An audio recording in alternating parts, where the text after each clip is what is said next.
আসসালামু আলাইকুম এভরিওয়ান, আশা করি সকলে ভালো আছে। তো এখন আমরা বর্তমানে আছি দুবাই ইন্টারন্যাশনাল এয়ারপোর্টে। তো বিশাল বড় একটি এয়ারপোর্ট, আসলে কি আর বলবো, ভাষা খুঁজে পাচ্ছি না। তো এত বড় একটা এয়ারপোর্ট। তো এরা বিশ্বের ভিতরে যদি ধরতে গেলে, তাহলে এরা বিশ্বের ভিতরে আপনার কত নম্বর হবে? তো এরা বিশ্বের ভিতরে আপনার কিন্তু নাম্বার 1 এয়ারপোর্টে, কারণ এটা কিন্তু এক সময় একটা এয়ারপোর্ট ছিল, আপনার একটা টার্মিনাল ছিল।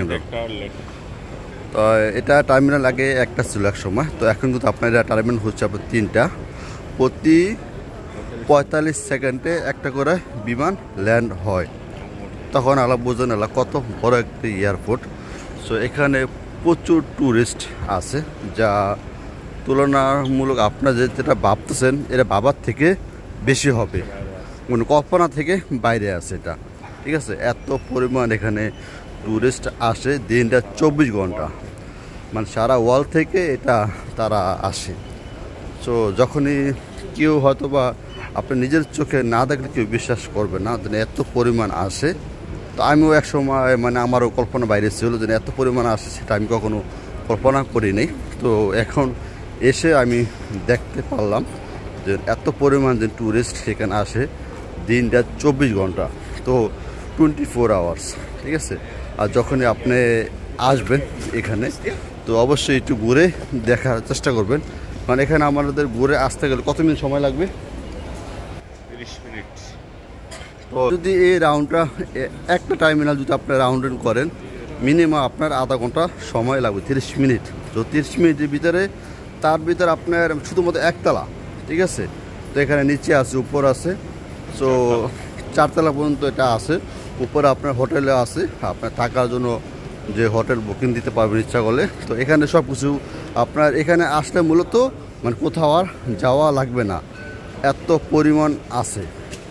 মানে A to Z আপনার যখন যেটা প্রয়োজন হয়, নিত্য প্রয়োজন থেকে, তো সব কিছু এখানে আপনি পেয়ে যাচ্ছেন। মানে একের ভিতরে দুই কথা আছে না, সেটাই। ঠিক আছে, তো আর কি আর বলবো, সেটা আমি বাসা হারিয়ে ফেলেছি। সো আসবেন। সো গাইস, আপনারা অবশ্যই এখানে আসবেন। আসা হয় একবার হলো আপনি এখানে দেখে যাবেন, দেন এয়ারপোর্টটা কত বড় এবং কত লম্বা। ঠিক আছে, পাশে এতটা বেশি না, কিন্তু লম্বা অনেক চড়া। ঠিক আছে, পূব আর দক্ষিণ না, পূব আর দক্ষিণের দিকে এয়ারপোর্টটা আছে। তো অবশ্যই আপনারা একবার হলো এটা এখানে আসবেন। তো আমি যেটাতে আসছি সেটা হচ্ছে আপনার টার্মিনাল 3 নাম্বার, মানে 3 নাম্বার টার্মিনাল। তো এটার আগে আরও 2টা আছে, তো ওইটাতে আমি এখন ঢুকতে পারিনি। তো গিয়েছিলাম, মানে নিচে ছিলাম, তো উপরে মানে আমার অনুমতি নেই যে উপরে আমি উঠবো। তো আমার স্টেশন হচ্ছে আপনার 3 নম্বরে।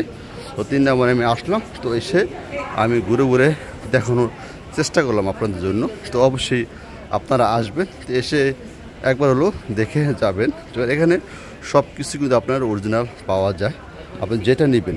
ঠিক আছে, আমার একটা কেবল লাগবে, তো কেবলের জন্য এখানে আমি আসলাম। তো এখানে আসার পরে টাইপ সি কেবল লাগবে। তো টাইপ সি কেবলটা হচ্ছে আপনার 38 দেরাম হিসাব আপনার ডলার চেঞ্জ করতে পারবেন, ডলার দিয়ে আপনি সব কিছু পে করতে পারবেন, কোনো সমস্যা হবে না। তো আমি একটি চার্জার কর্ড দিয়েছিলাম, তো চার্জার কর্ডে 5000 কিনা, সেটা আপনার $10 চাইছে।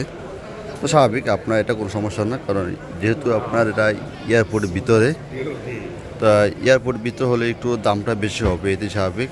তো একটা চার্জার কেবলের দাম $10 সামথিং। তো নেই, তো সেটা মানে ফাস্ট চার্জার কিনা সেটা তারা বলতে পারতেছে না, মানে শিওর না, সে কারণে আমার নেওয়া হয় নাই।